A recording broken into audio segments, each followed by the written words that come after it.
Welcome everyone.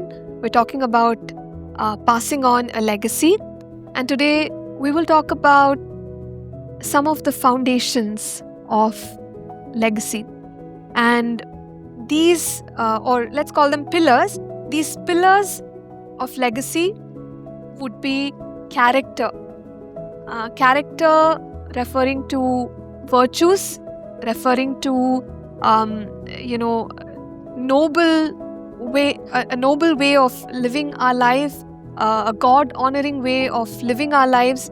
And so when we imbibe these things, when we develop character in ourselves, we pass on character to the next generation.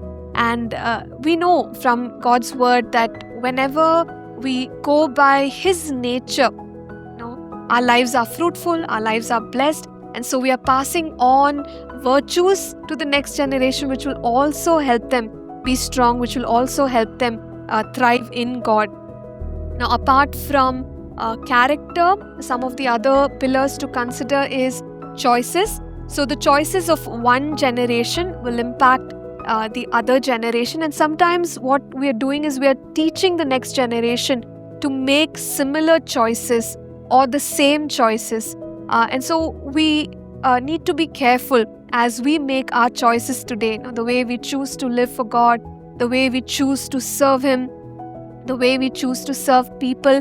Now these choices become the choices of the next generation as well. So what kind of choices are we making? Then of course, conduct or our behavior is something that will carry on with the people whom we are impacting or influencing, and also the consequences that we ourselves are experiencing, maybe because of certain decisions. There are things that have transpired in our lives, but those consequences also somehow become the reality of the next generation. So what are those consequences that we are in and that we are inviting our next generation into? So these are all things for us to think of, and as we are careful to ensure that the pillars are right, we will leave behind a strong legacy for the next generation. So they'll be able to start off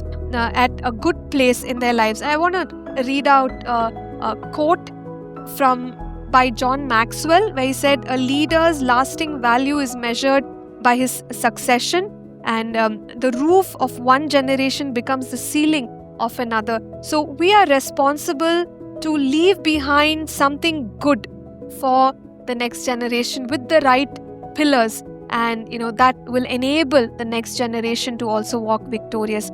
And as we consider this, we can about some of the lives in the Bible, people in the Bible. Moses, he left behind a legacy of deliverance, of leadership, of faith, and even law. The way he heard from the Lord and he established the laws for the people of Israel. David, his legacy would be devotion, worship, leadership, and so we see good pillars in their lives and what some of the good things that they left behind. And may we also desire to leave behind good things for the generations ahead. Let's pray together. Heavenly Father, help us to be careful, O God, to have the right pillars in our own lives so that we can leave behind something good and wonderful for the next generation. And Lord, let that legacy that we leave behind build up the next generation in you. And Lord, let them make an impact, Father, upon the world for your name's sake. In Jesus' name we pray. Amen. Thank you for tuning in to Living Supernaturally. For more resources to strengthen your spiritual walk, please visit apcwo.org.